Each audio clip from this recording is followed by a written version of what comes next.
예, 도곡동의 이 자산가로 알려진 할머니가 지금 살해됐다라는 아마 그런 의혹이 많은 것 같은데요. 자, 일단은요, 백 팀장님 이 네. 사건 잠깐만 설명해 주시죠. 네, 그렇습니다. 이 강남구라고 해야 전국에 계신 분이 아실 거예요. 도곡동. 도곡동은 잘 그렇죠. 모르시거든요. 그렇죠. 예, 서울에 있는 강남구 도곡동, 사실 타워팰리스 있는 동네라고 하시면 더 잘 아실 겁니다. 그렇죠. 여기서 가까운 바로 양재 전철역 그 주변인데요. 여기에서 이제 88세 된 할머니, 이분은 어떤 그 가족 관계냐면 88세. 네, 88세 한모 씨라고요. 이분이 자수성가를 해서 이제 본인의 아파트, 본인의 건물도 가지고 계시고, 언론에는 30억 정도인데 훨씬 더 많은 자산을 가지고 계신 걸로 지금 파악이 되고 있는데, 이분이 7년 전인가 8년 전에 남편하고 사별하시고 슬하에 자제분이 없습니다. 그리고 이제 혈육은 여동생과 그 조카들 정도밖에 없는 상태인데, 예. 굉장히 검소하신 분이죠. 그런데 이분이 갑자기 오후에 사체로 발견이 됐는데, 그 내용은 뭐냐면 1층에서 새 들어 사는 분이 2층에 거주하시는 이 건물 주인이 아무래도 연락이 안 되시는 거예요. 그래서 올라가서 확인해 보니까 이 문이 열려진 상태로 시신으로 발견이 되신 거죠. 근데 형태가 뭐냐면 이 운동화끈으로 앞 손이 묶여 있는 상태고, 그다음에 반드시 누운 상태에서 목이 졸린 흔적이 이제 나온 거죠.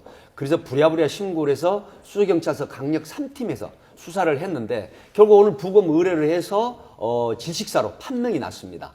이런 상황이라서 타살 혐의가 있다. 그래서 살인사건 전담반을 만들어서 지금 수사 중에 있는 그런 사건입니다. 언제 살해됐다는 거예요? 그러니까 시점이. 그러니까 지금 살해된 거는 한 3, 4일 정도로 이렇게 3, 4일. 네. 23일에서 근데 25일. 이분이요. 예. 아무도 없는 모양이에요. 가족이 그러니까 남편은 남편도 돌아가시고 없고 자식도 자식도 없고. 자식은 이제 원래 없었죠. 예, 예. 그런 할머니셨다 그러는데, 근데요 이 사건에 미스테리한 점이 많습니다. 저희가 그래서 이 할머니 살인 사건의 3대 미스테리, 살인 사건이라고 해도 되겠죠? 네, 되겠습니다. 그죠? 살인사건으로 판명됐습니다. 예, 3대 미스테리를 저희가 판넬로 정리를 해봤습니다. 첫 번째, 집안을 뒤진 흔적이 없다. 어떻게 보십니까? 집안을 뒤진 흔적이 없다는 거는 아무래도 금품을 노린 사건이 직접적으로 금품을 노린 아니다. 사건은 아닐 가능성이 크다는 직접적인 금품을 노리는. 그러니까 재산 문제라든지 예. 이런 건 별개로 하고 직접적인 집안에 있는 어떤 금품을 노린 건 아닐 가능성이 크다는 걸 의미하는 그렇죠. 거로 봐야 당장 되겠죠. 현장 그 안에 있는 네. 금붙이나 돈을 목적으로 한 도둑이나 강도는 아니라는 거죠. 진짜 근데 이게 사실 어떤 경우는 일부러 뒤지잖아요. 네, 이제 흔적을 그렇지 그 않습니까? 면식범이 아니라는 걸 그렇지 알려주기 않습니까? 위해서 일부러 인간- 뒤지는데 네. 뒤지도 않았다라는 건 서둘렀다라고 얘기를 할 수는 없나? 예? 어떻게 보세요, 이 변호사님? 네, 그럴 수도 있을 것 같고요. 왜냐하면 좀 그 전에 이 어르신이 돌아가신 분께서 주변 사람한테 뭐 보름 전에 복면 쓴 사람이 들어왔는데 내가 소리를 지르니까 예, 도망을 도망가더라. 갔다. 그러니까 좀 주변을 살펴달라 예. 이렇게 말씀을 하신 적이 있다 그러더라고요. 예. 그리고 새 들어 사는 사람도 있다면 사실 누군가 찾아올 수도 있고 하니까 그런 부분이 말씀하신 것처럼 무슨 아는 사이라 하더라도 이렇게 이 부분에 있어서 좀 시간이 없다 이렇게 생각하고 이렇게 했을 수도 있을 것 같고요. 뿐만 아니라 저는 그 현장에 있는 돈이나 금붙이 이런 거는 실제로 갖고 갈 생각이 없었다 하더라도 이렇게 사람이 타살이 된 경우에는 보통은 재산 관계가 관련이 돼 있죠. 그리고 이렇게 되면 이분이 재산이 많다는 걸 알고 있는 사람, 그리고 여러 가지 집안 상황을 알고 있으니까 할머니가 어디 계시는지도 뭐 그렇게 많이 안 돌아다니고 빠른 시간 내에 그렇게 한 게 아닌가 싶어서 좀 안타깝습니다. 근데요, 할머니가 은행에 돈을 안 맡기고 집안에 돈을 맡겼는데,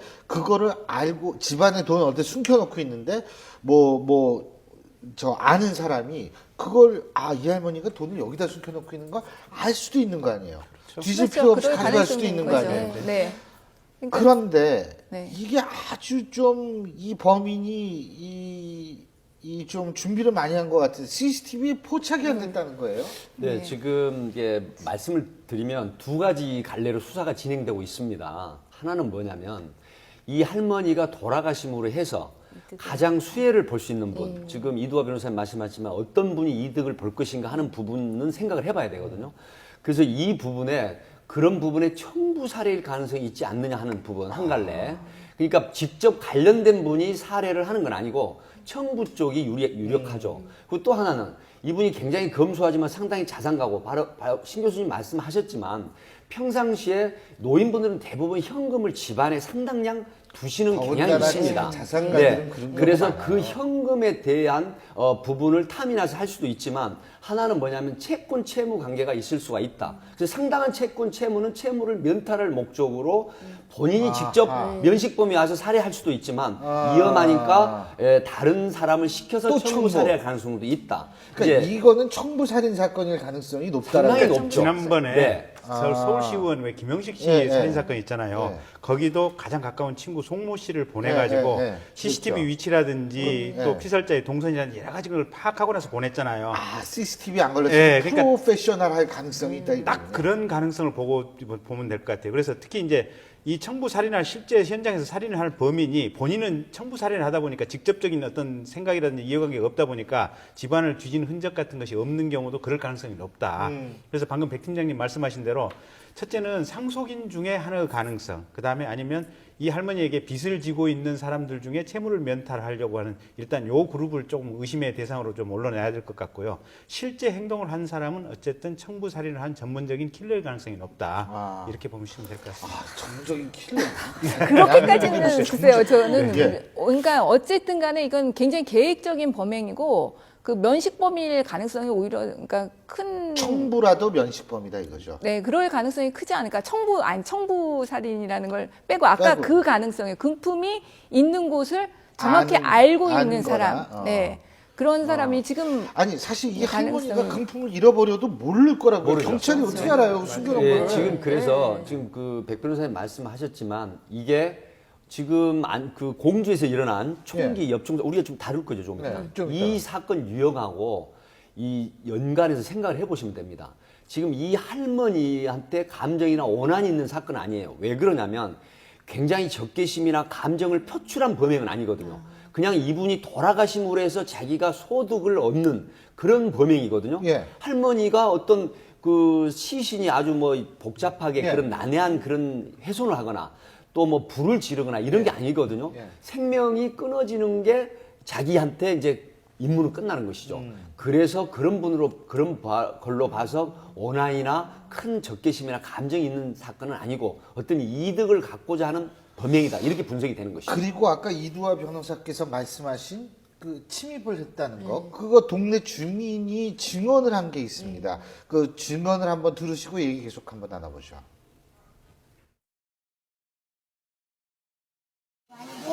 저기 금연순 강도가 들었다고 그래서 소리 들리니까 도망갔다고 이제 봐달라고 그랬다고 그러더라고. 누구 모르는 사람들 들어오니까 그래서 하나는 막아달라고.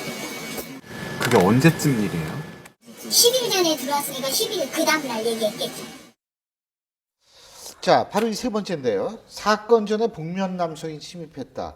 연관이 있으리라고 보십니까? 어떻게 보세요? 연관이 있을 것 같습니다. 저는 이 부분을 이 증언을 듣고 오히려 면식범이거나 이 할머니께서 뭔가 범행에 대한 예감을 가지셨다는 생각을 들었거든요. 오히려 그렇기 때문에 사실 적극적인 대처를 하질 않았습니다. 사실 보면 벌써 그 한밤중에 홀로 있는 할머니한테 모르는 사람이 왔다는 건 굉장한 위협 상황이거든요. 단지 이렇게 이웃 사람들한테 이렇게 모르는 사람 오면은 봐달라 이 정도 수준 아니고 당연히 신고하거나 어떤 신변 보호 요청이라든지 그런 걸 할 수 있는 사안임에도 불구하고 너무 대처가 제가 볼 때는 미온적이신 태도를 취하셨거든요.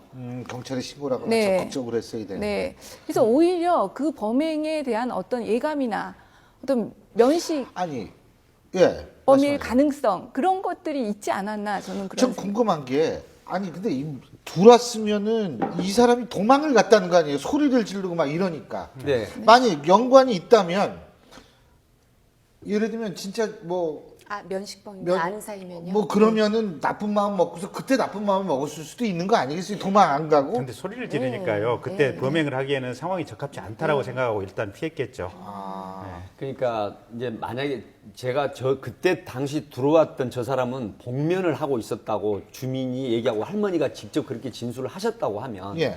사실상 면식범일 가능성이 있죠. 자기 얼굴을 드러내지 않고 범행을 하러 왔거나 아니면은 뭔가 답사를 하러 왔을 수도 있거든요. 근데 갑자기 할머니가 발견하고 소리를 지르니까 당황해서 그 주행랑을 쳐버린 그런 사안일 수도 있는데 결국은 할머니가 돌아가셨거든요. 그래서 노인네들 우리 백 변호사님 말씀하셨지만 적극적인 대처를 노인네들이 잘 안 해요. 뭐 네가 도망갔는데 또 오겠느냐 하는 이런 부분이 있거든요. 근데 사실 그런 부분이 적극적으로 대처해서 신고만 하셨더라도 혹시 이런 비극이 일어나지 않았을 것이다. 그래서 전국의 독거 세대가 한 200만 세대가 넘거든요. 그래서 이런 부분이 특히 연세 드시고 경제적으로 유력하신 분 같으면 이런 게 있으면 바로 신고하시는 게 예방을 하는 첩경이다. 이렇게 말씀드릴 수 있습니다. 알겠습니다. 어쨌든 이 부분은 저희가 또 계속해서 여러분들과 함께 추적을 계속해 나가겠습니다. 자, 다음 주제로 넘어가 보죠.